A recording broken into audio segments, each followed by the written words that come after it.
समर्थ तुम्हा सगळ्यांचे आपल्या आरोग्य सुधार या यूट्यूब चॅनलमध्ये स्वागत आहे. तर बघा 26 ऑगस्टला आहे हरतालिका आणि हरतालिकेची पूजा किती वाजता करायची, शुभमुहूर्त काय आहे, पूजेमध्ये कोणत्या गोष्टी असायला हव्यात, उपवास कसा करायचा, कधी सोडायचा, पूजेची उत्तरपूजा कशी करायची याची सगळी माहिती आपण आजच्या व्हिडिओमध्ये घेणार आहोत. तर बघा भाद्रपद शुद्ध तृतीया असते हरतालिका आणि हरतालिका ही पूजा सगळ्या स्त्रिया करत असतात. विवाहित अविवाहित स्त्रियासुद्धा हरतालिकेची पूजा करत असतात.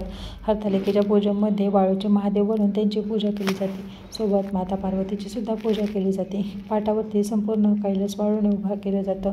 त्याचबरोबर काही जण बाजारातून मूर्ती विकत आणून सुद्धा पूजा करतात. वेगवेगळ्या झाडांची पानं या पूजेसाठी गोळा केली जातात.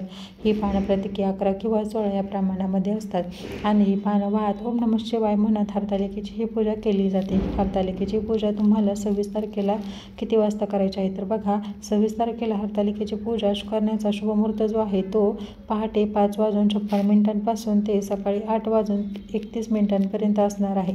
आता जर कोणी नोकरी करत असेल तर त्यांना सकाळी पूजा करणं शक्य नसेल तर काय करायचं आहे, तर तृतीया जी आहे ती तृतीया 25 ऑगस्टला दुपारी 12:34 सुरू होणार आहे आणि 26 ऑगस्टला दुपारी 1:54 संपणार आहे. त्यामुळे जरी समजा तुम्हाला सकाळी पूजा करायला जमलं नाही तरी सुद्धा तुम्ही 1:30 वाजेपर्यंत पूजा करू शकता. तुमच्या वेळेनुसार हरतालिकेच्या दिवशी संपूर्ण दिवस आपल्याला उपवास केला जातो. तुम्ही फळं, दूध किंवा उपवासाचे पदार्थ सुद्धा घेऊ शकता, पण शक्यतो पूजा झाल्याशिवाय काहीही खाल्लं जात नाही.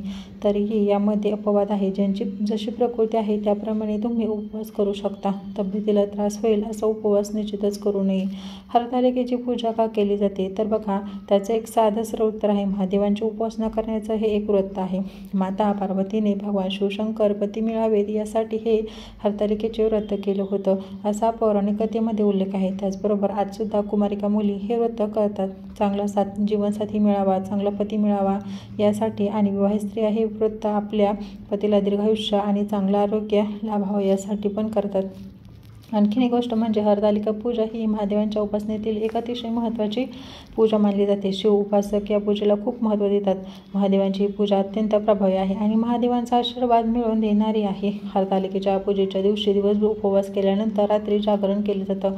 अर्थात हे जसं तब्येतीला झेपेल तसं करावं. जागरण करणं म्हणजे काय, तर महादेवांची स्तोत्र मंत्र म्हणत जागरण करणं, महादेवांची भजनात किंवा एकत्र येऊन महादेवांची कथा श्रवण करणं, जागरण करणं ही गोष्ट त्यामध्ये अभिप्रेत आहे.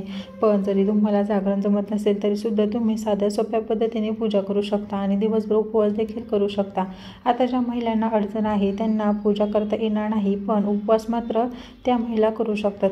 अर्थात तुमची जशी तब्येत असेल त्याचप्रमाणे तुम्ही उपवास करावा. आता आणखीन एक प्रश्न विचारला जातो की ज्या महिलांचे पती हयात नाही ते हरतालिकेची पूजा करू शकतात का, तर बघा हा महादेवांच्या उपासनेचा दिवस आहे.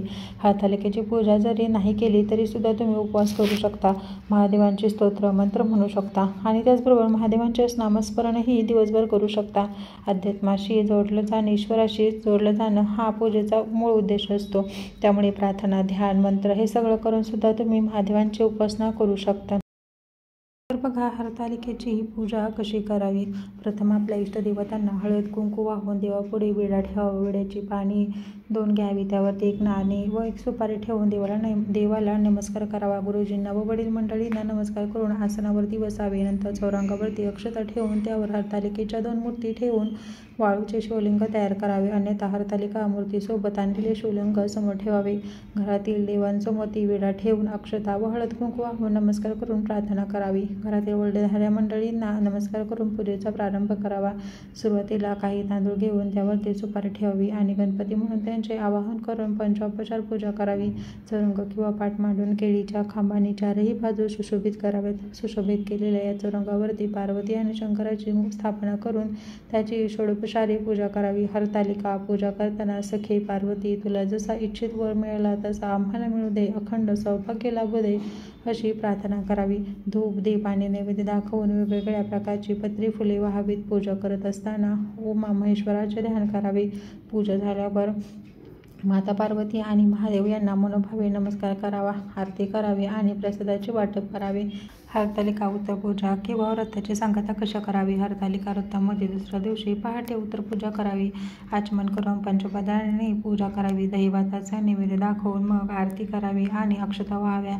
यानंतर देवतांचे विसर्जन करावे. हरतालिका तर बघा, अशा प्रकारे तुम्हाला माहिती सांगितलेली आहे. जर तुम्हाला ही माहिती आवडली असल्यास व्हिडिओला लाईक, शेअर आणि सबस्क्राईब करायला विसरू नका. धन्यवाद.